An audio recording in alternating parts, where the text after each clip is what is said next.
Hello everybody and welcome to this. It's another video in the series about what the 2017 exams teach us about the 2018 onwards exams. Today looking at AQA English Literature GCSE Paper 1 Section A, which is of course the Shakespeare section of the exam.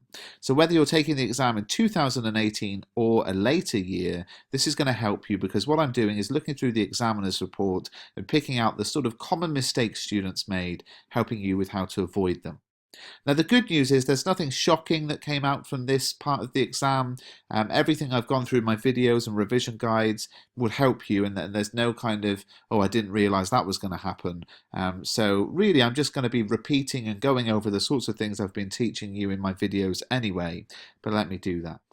The first thing to note is that there were a number of students who wrote about the film versions of the plays, and this has happened for years and years, but just be aware, if you watch a film version of one of the plays in school, that's great, it will help you, but you need to be aware of where the film version differs from the play. So a good example in Baz Luhrmann's Romeo and Juliet, of course, you cannot write about the scene at the petrol station or the use of guns and that kind of thing. But something like Macbeth is actually a lot more complex. You have to be really looking at the film versions and thinking, well, hang on, that's different to the play. So you need to know the play inside out, and that was one of the things that came out of the examiner's report.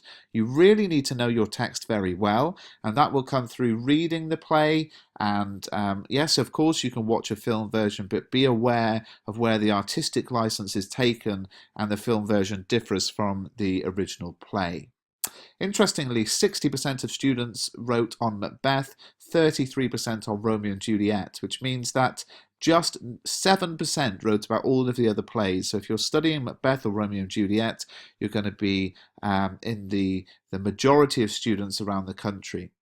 So as I said, there was still some confusion. We've always had this year on year where students confuse the text with the film, and those can be obvious differences or more subtle differences, but you must know where your film version has differed from the play because you are not writing about the film in the exam.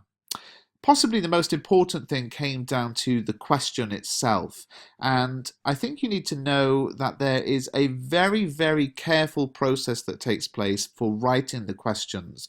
I go through this in my video, which you hopefully have already seen, Top Tips for GCSE Literature Assessment Objectives. And basically what this explains is how the questions are written in such a way to make sure that the students are able to access all of the assessment objectives. And this video that you can see here, the Top Tips video, really does explain that very well. But you have to be very careful to read the question carefully, because if you miss a part of the question, you can miss a whole assessment objective from your answer.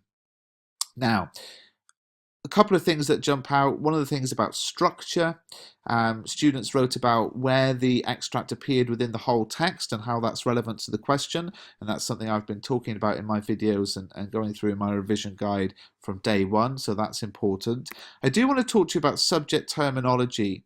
Again, I've gone through this in my student exemplars time after time. It really is not an exam that rewards you for being able to identify certain types of words or certain types of structural devices. Just because you can pick out something as being a verb, or you can pick out, structure or soliloquy or tone. All of this is subject terminology, but it's not included in the mark scheme in itself. And the reason for that is because the example don't want to encourage technique spotting or the unnecessary use of jargon. Okay, you have to answer the question with reference to the text. If relevant to your answer, bring in subject terminology, but you get no marks for showing off that you know what a noun is or just throwing in some kind of terminology you've learnt in class. It really is about answering the question. The other thing that's important is to do with context, and again I've gone through this in my videos, my revision guide. Context is a term that we can see very widely now. It doesn't just mean what was going on at the time the text was written. You can, for example, see context as placing the extract within the larger context of the play.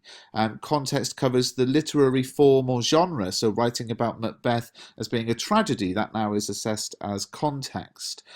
You can write about your own contemporary context context, how you view the play today, as well as the historical context. So context is a very broad term now, and you can see it in all of those different ways.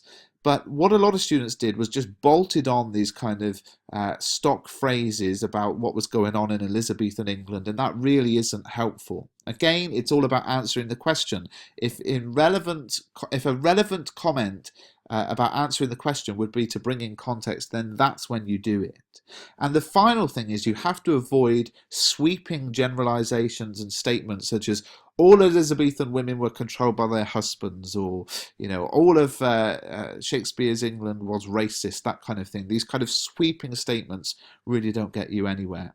So as I said, there's nothing here that shocks me. If you've watched my videos, if you've got my revision guide, all of this is in there. There's nothing that's kind of jumping out like, oh, that's a new point. But these were the common mistakes students were making. Do make sure you pick up a guide to GCSE English Literature, now in paperback on Amazon for £6.99, Kindle edition on Amazon £3.99, ebook at mrbruff.com £3.99. This is a guide to all of the exam. It contains sample answers and sample questions and lots of advice covering really the sorts of things we've gone through in today's video. So I hope you found this video useful, and please do subscribe to the channel.